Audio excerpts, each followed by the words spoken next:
আমাদের স্ট্রিট ফুডের মধ্যে অন্যতম জনপ্রিয় একটি খাবার হলো এগরোল। আমরা অনেকেই হয়তো এমন আছি যারা চাউমিন বা অন্যান্য ফাস্টফুডের থেকেও এগরোল খেতে ভীষণই ভালোবাসি। তো তাদের জন্যই আজকের রেসিপি একদম দোকানের মতোই বানাবো। দোকানে যেরকম রুটিটা আগে থেকে বানিয়ে রেখে দেয়, ঠিক কিভাবে সেই রকমভাবে বানালে তোমরা রুটিটাকে বেশ কয়েকদিন সংরক্ষণ করে রাখতে পারবে, তো সেটাও তোমাদের সাথে শেয়ার করব। তো সবার প্রথমে ময়দাটাকে মেখে নেব। তার জন্য একটা পাত্রে আমি 3 কাপ পরিমাণ ময়দা নিয়েছি।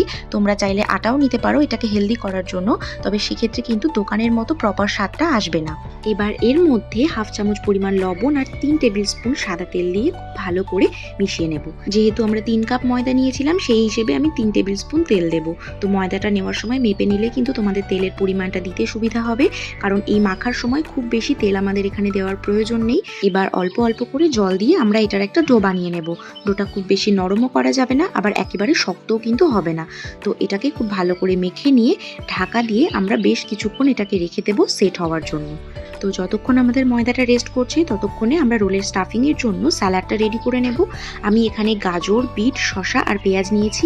এগুলো তোমরা তোমাদের পছন্দ মতো অবশ্যই নিতে পারো। শসা আর পেঁয়াজের পরিমাণটা একটু বেশি রাখবো, বিটের পরিমাণটা সব থেকে কম নিয়েছি। সবগুলোই খোসা ছাড়িয়ে সরু সরু করে লম্বা লম্বাভাবে কেটে নেব। শুধু শসার যে খোসাটা সেটা ছাড়াবে না, এতে করে শসার যে ক্রাঞ্চিনেসটা সেটা নষ্ট হয়ে যাবে। তো গাজর, বিট, পেঁয়াজ সব কিছুকেই খুব লম্বা লম্বাভাবে আমি কেটে নিয়েছি। সাথে ঝালের জন্য 2টো কাঁচা লঙ্কাও নিয়েছি আর একটা পাতিলেবুও কেটে নেব। এবার সব কিছুকে একটা পাত্রে নিয়ে তার মধ্যে অর্ধেকটা লেবুর রস মিশিয়ে নেব। এখানে আমি কোনো রকম লবণ মেশাবো না, বা কোনো রকম লবণ কিন্তু মেশানো যাবেও না, তাহলে যে সবজিগুলো আছে তার মধ্যে থেকে দেখবে সমস্ত জলটা বেরিয়ে যাবে আর সবজির যে ক্রাঞ্চিনেসটা থাকে তখন কিন্তু সেটা থাকবে না। তো এখানে শুধুমাত্র অর্ধেকটা পাতিলেবুর রসই আমি মিশিয়ে এটাকে সাইডে রেখে দেবো। এদিকে আমাদের ময়দাটাও কিন্তু সেট হয়ে গেছে। তো এবার ময়দাটাকে একটু ভালো করে আমরা মুথে নেব। তো আমি এখানে কাউন্টারেই এটাকে ভালো করে মুথে নিয়েছি মোটামুটি 2 থেকে 5 মিনিট। তো তারপর এটা থেকে আমরা লেচি কেটে নেব। তো তোমরা যেরকম রোলের সাইজ করতে চাইছো সেই অনুযায়ী তোমরা লেচিটা কেটে নেবে। তবে এখানে কিন্তু নর্মাল রুটির মতো আমরা বেলবো না, ওর থেকে একটু মোটা মোটাই হবে। তো সেই বুঝে তোমরা লেচিগুলোকে কেটে নিও। তো আমার এখানে টোটাল 10টা লেচি হয়েছে। তো যে 3 কাপ আমি ময়দা নিয়েছিলাম তার থেকে টোটাল 10টা পরিমাণে রোল আমাদের হবে। তো এরপর দেখো এর ওপরে খুব বেশি করে, যেটা আমি তখনই বলেছিলাম যে তখন আমাদের বেশি তেল লাগবে না, তেলটা এখন প্রয়োজন। তো এর ওপরে খুব প্রতিটা লেচির ওপরে আমরা একটু বেশি করে তেল লাগিয়ে নেব এবং হাত দিয়ে এরকম চ্যাপটা করে করে একটা লেচির ওপরে একটু ময়দা ছড়িয়ে আর একটা লেচি এরকমভাবে দিয়ে দেব। এটা করার কারণ হচ্ছে আমরা 3টে লেচিকে একসাথে করে বেলে নেব আর 3টে লেচিকে আমরা একসাথে রুটি বানিয়ে নেব।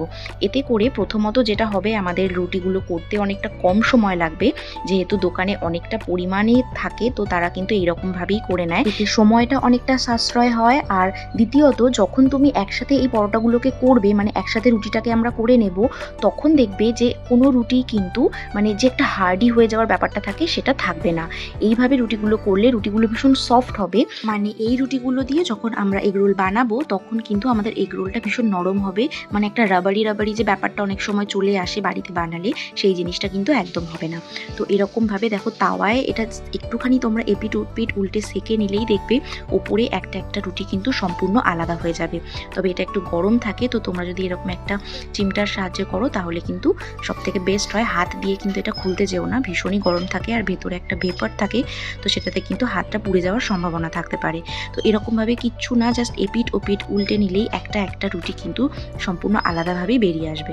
তো দেখো এইরকমভাবে সমস্ত রুটিগুলো করে নিয়ে একটা কাপড়ের মধ্যে রেখে দেবে, এতে করে কিন্তু রুটিটা অনেকটা সফট থাকবে। আর এইভাবে চাইলে তোমরা এয়ারটাইট কন্টেনারের মধ্যে রেফ্রিজারেটরে স্টোর করতে পারো, মোটামুটি 1 সপ্তাহ তো খুবই ভালো থাকবে, কোনোভাবে নষ্ট হবে না। তো ব্যাস আমাদের প্রিপারেশন একদম রেডি। এবার রোলগুলো রেডি করার জন্য তাওয়ার মধ্যে একটু বেশি করে সাদা তেল নিয়ে নেবে, তারপর রুটির একটা পাশ রেখে ওপর থেকে একটা ডিম আর তার মধ্যে অল্প একটু লবণ দিয়ে সেটাকে ফেটিয়ে নিয়ে খুব ভালোভাবে প্রথমে রুটিটার মধ্যে ডিমটা লাগিয়ে নিয়ে এরকমভাবে উল্টে দিয়ে খুব ভালো করে একটু চেপে চেপে ফ্রাই করে নেবে। তো আমাদের কিন্তু এগরোল একদম রেডি হয়ে যাবে। তো এরকমভাবে আমি প্রথমে ডিম দিয়ে রুটিটাকে রেডি করে নেব।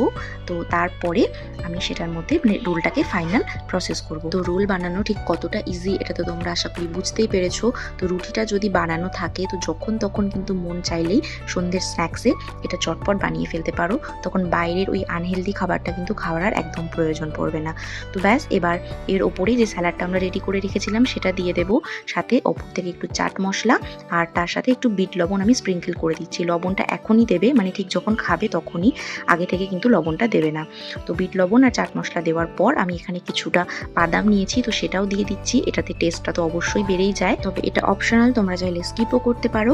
এর সাথে এবার কিছুটা টমেটো সস, চিলি সস আর আমি একটু কাসুন্দি অ্যাড করব, যেহেতু কাসুন্দিটা আমি পার্সোনালি পছন্দ করি রোলের মধ্যে, তো সেই জন্য আমি এর মধ্যে একটু কাসুন্দি অ্যাড করছি। বাড়িতে যে কোনো জিনিস বানানোর সব থেকে বড় সুবিধা হচ্ছে যে নিজেদের মতো করে কিন্তু কাস্টমাইজ করা যায়। যেমন রোলের মধ্যে খুব বেশি মানে এক গাদা সস আমার পছন্দ নয়, সেই জন্য আমি এখানে একটু অল্প অল্প সস দিয়েছি। আর তোমাদের যদি এর মধ্যে সসের পরিমাণটা বেশি পছন্দ হয় সেক্ষেত্রে তোমরা একটু বেশি করে অ্যাড করে নিও। ব্যাস, এবার এটাকে রোল করে নিয়ে টিস্যু পেপার, বাটার পেপার যেটাই থাকুক না কেন সেটা দিয়ে একটা সাইড মুড়ে নিলেই কিন্তু আমাদের টেস্টি হেলদি রোল একদম রেডি। ব্যাস, তো এবার ঝটপট এটাকে বানিয়ে নাও আর তারপরে কমেন্টে কিন্তু আমায় জানিও যে রেসিপিটা তোমাদের কেমন লেগেছে। আজ তবে এই পর্যন্তই, দেখা হচ্ছে তোমাদের সাথে পরের একটি নতুন ভিডিওতে একটি নতুন রেসিপির সাথে।